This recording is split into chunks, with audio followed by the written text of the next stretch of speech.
Bom, no vídeo de hoje quero falar sobre duas opções no futebol argentino que, na minha opinião, poderiam ser ótimas alternativas para o Cruzeiro, tá? Tem um, inclusive, que eu já trouxe o vídeo aqui dele, acho que no início do ano, e que estava voltando de contusão, muito novo, promissor, lá do Lanús, e que vive uma fase muito boa realmente. Até já vi um jogo dele pessoalmente, acho que foi em abril desse ano, né? Lá em Buenos Aires, muito bom atleta, que eu quero comentar com vocês. Esse e outro destaque da Sul-Americana, que tem um valor de mercado alto, não é baixo. Mas se o Cruzeiro desse ano fez investimentos de 16 milhões, 15 milhões de reais em atletas, para o ano que vem não ficaria surpreso também se tivesse contratações nesse nível, 20 milhões, 15, que é os valores que esses jogadores estão avaliados. Não acho que seria uma coisa completamente impossível não.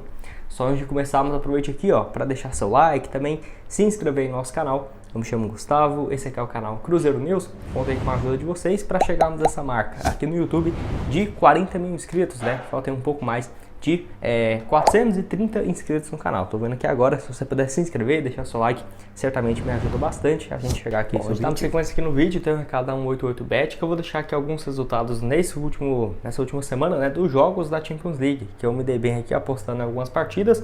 Vou deixar aqui para vocês essa odd tripla, né, com o Real Madrid vencendo o Barcelona e o Manchester City. No caso, esses três resultados, R$15 voltando 11,33, então dá pra ver que dá pra começar com valores baixos, né? Não precisa ser um valor altíssimo, R$15 voltando 11. O Real Madrid que teve mais sufoco para vencer esse jogo, né? No finalzinho contra o União Berlim. Teve outro aqui que eu vou deixar para vocês, o Arsenal e o Bayern de Munique vencendo, R$5 voltando 5,21, então uma odd de mais de 2, né? Nessa cotação muito boa dessas duplas vitórias que eu vou deixar aqui para vocês. E para você começar então com vários jogos que vai ter nesse final de semana, futebol inglês, Liga Europa, Champions League na próxima semana, o link vai estar tanto aqui embaixo na descrição, tá? 188Bet, quanto também principalmente no primeiro comentário fixado que eu sempre deixo lá para vocês. Bom, então o primeiro que eu quero começar falando aqui com vocês é sobre o Pedro de la Vega, que é um argentino aí do Lanús. Vou até deixar o crédito aqui para esse portal aqui, Promessas da América do Sul, que traz diversos jogadores interessantes e tudo mais, que eu já vinha vendo, principalmente esse primeiro aqui, né, o Vega, 22 anos de idade, ponta, que eu já trouxe um vídeo aqui no canal do Lanús, que para você ter uma ideia, vou deixar os números aqui dele para vocês. Nessa temporada ele volta a jogar com mais frequência e tem um bom desempenho, né? 33 partidas, 6 gols e 3 assistências. Só que não era tão óbvio assim que ele iria voltar com tudo, porque na temporada passada de 2022 ele ficou o ano inteiro fora, né? Ele jogou só uma vez na temporada passada pelo Lanús por conta de problemas físicos, de contusão.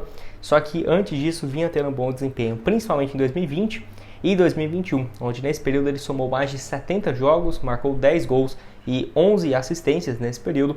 Foi especulado em alguns times e tudo mais no futebol europeu, até porque na ocasião ele tinha 19 para 20 anos. Ficou esse um ano parado e agora voltando com tudo, o ponta direita, que tem várias convocações para a seleção argentina, para a categoria de base, Olimpíadas de 2020, Sub-20 de 2019 e Sul-Americano também, o Mundial, melhor dizendo, Sub-20 de 2019 também, onde vem chamando muita atenção. Aquela coisa, é um jogador que tem um valor de mercado que não é baixo, tá? Eu olhei aqui pelo site Transfermarkt, avaliado entre 4 milhões a 5 milhões de euros. Isso equivale hoje a 20 a 25 milhões de reais, então não é uma contratação que dá para pensar do dia para a noite. E esse valor sim, de 5 milhões de euros não é um investimento que eu falo, nossa, é impossível para o Cruzeiro fazer. Por quê? Porque já teve alguns investimentos nessa temporada próximo de 3 milhões e 200 mil euros, que foi no caso do Wesley, com 16 milhões de reais vindo do Palmeiras. E para o ano que vem, certamente, o Cruzeiro se mantendo na Série A, poderia ter uma condição financeira um pouco melhor.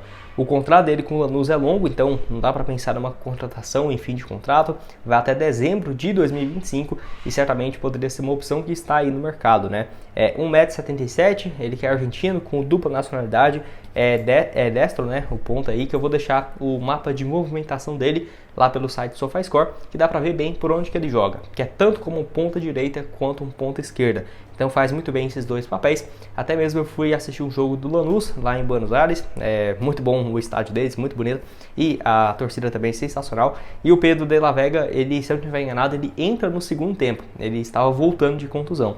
Fez uma boa partida, era um dos caras mais habilidosos que tinha no meio de campo aí do Lanús, e se eu não estiver enganado, no jogo contra o Sarmiento, no futebol aí na Liga Argentina, fez sim um bom jogo. A nota média dele no SofaScore não é ruim, 6,92 na Liga Argentina. Dos 25 jogos que ele fez, ele começou 23 como titular, só 2 saiu do banco, 6 gols e 3 assistências, então tem tido sim um bom desempenho, certamente vai chamar a atenção de alguns times do futebol europeu, do futebol brasileiro, mas que não tem um valor de mercado baixo, né? E não sei se o Ronaldo ano que vem vai abrir os cofres, vai pensar em contratações de peso, mas certamente o Cruzeiro vem monitorando o futebol sul-americano há um bom tempo. Na minha opinião, tem sim algumas boas oportunidades que poderiam ser alternativas, né, para o Cruzeiro no mercado de transferências. Quero saber o que você tem a dizer aí do Pedro, então, né? Pedro de la Vega, jogador então que tem apenas 22 anos de idade, argentino com dupla nacionalidade italiana aí também. Bom, outro aqui também que vem chamando a atenção, principalmente aí depois de alguns jogos contra times brasileiros, foi o Benjamin Rosler, não sei realmente a pronúncia dele, muito complicado, mas é aquele do Estudiantes, que vem chamando a atenção. Ele pode jogar também de ponta direita, ponta esquerda, tem 23 anos de idade e, de acordo com o Transfer Market, tem um valor de mercado até menor, de 3 milhões de, no caso, euros. Eu acho que seria até o contrário, viu? Muito mais provável o Estudiantes pedir uns 5 milhões de euros no Benjamin do que o De La Vega valer 5 milhões de euros por conta dessa questão física. E vive uma fase realmente muito boa em 2023. Vou deixar aqui os números dele para vocês. 45 jogos, 12 gols e 5 assistências. E jogou muito bem nos 2 jogos que teve, nos 4 jogos, né, contra times brasileiros na Sul-Americana desse ano. Contra o Goiás, que o Estudiantes enfrentou nas oitavas de finais, e também contra o Corinthians, né, na fase seguinte. Corinthians até consegue a classificação, só que realmente o Estudiantes jogou muito melhor, o atacante argentino teve um ótimo desempenho realmente e vinha chamando a atenção. É aquela coisa, é um atleta que nessa temporada tem 45 jogos, 12 gols marcados e 5 assistências, e anteriormente a isso era muito mais reserva do que titular no Estudiantes, né? Por exemplo, ano passado 26 partidas e 1 gol, e ficou um tempo também no River Plate sendo mais reserva, ficando ali no banco de reservas em 2020, 2021 também, nunca sendo um destaque, um protagonista na equipe do River Plate. É aquela coisa, uma pedida hoje no mercado europeu certamente valorizaria bastante o atleta. Não acho que ele deva sair por menos de 3, 4 milhões, 5 milhões de euros.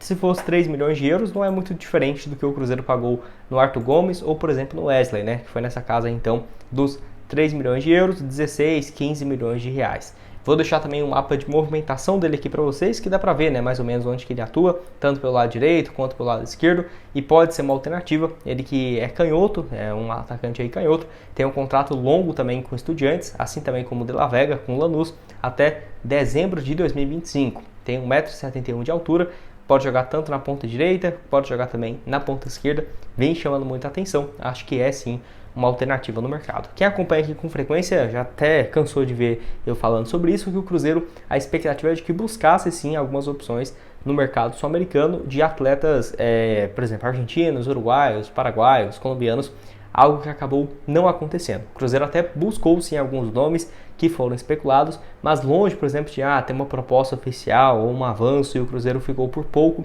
para contratar esses jogadores. Não, tudo bem, trouxe sim um colombiano, que foi, no caso, o colombiano do Elche, o Palacios, mas tirando ele, o Cruzeiro não ficou próximo de contratar nenhum outro jogador, porque vinha esbarrando nessa questão financeira, né? O time pedindo tanto para negociar o atleta com o Cruzeiro. Até pensava que realmente teria alguns nomes, porém, obviamente, fica ali uma avaliação do mercado, algumas peças que hoje não foram possíveis do Cruzeiro contratar nessa janela de julho até o início de agosto, mas quem sabe para o próximo ano, quando reabrir, quando o Cruzeiro tiver certeza do que vai fazer, por exemplo, definindo, vai ficar na Série A, vai jogar uma Sul-Americana, vai manter o treinador, vai trocar de técnico e ter essa avaliação junto com a diretoria, a parte técnica, aí sim vamos ter algumas expectativas de reforços, mas tem sim bons nomes como esses dois que eu trouxe para vocês. Nem acho que são os melhores assim por conta da questão do financeira, né? Tem vivido uma grande fase, então já estão extremamente valorizados, porque tem muitos atletas que, na minha opinião, poderiam chegar sem esse hype todo, né? E poderia sim agregar o time do Cruzeiro, não de imediato, mas em 1 ano, 2 anos virarem um estrangeiro que dê bons frutos, né, para a torcida do Cruzeiro, que tem sim uma boa identificação com argentinos, uruguaios, colombianos, paraguaios em sua história. Bom, esse foi o vídeo, espero que tenham gostado. Não esqueça aqui de deixar seu like, também se inscrever em nosso canal. Link da 188bet vai estar aqui embaixo no primeiro comentário fixado para você começar, e também outras sugestões de conteúdos que já trouxemos aqui no canal, tudo aparecendo aqui na tela. Valeu, galera!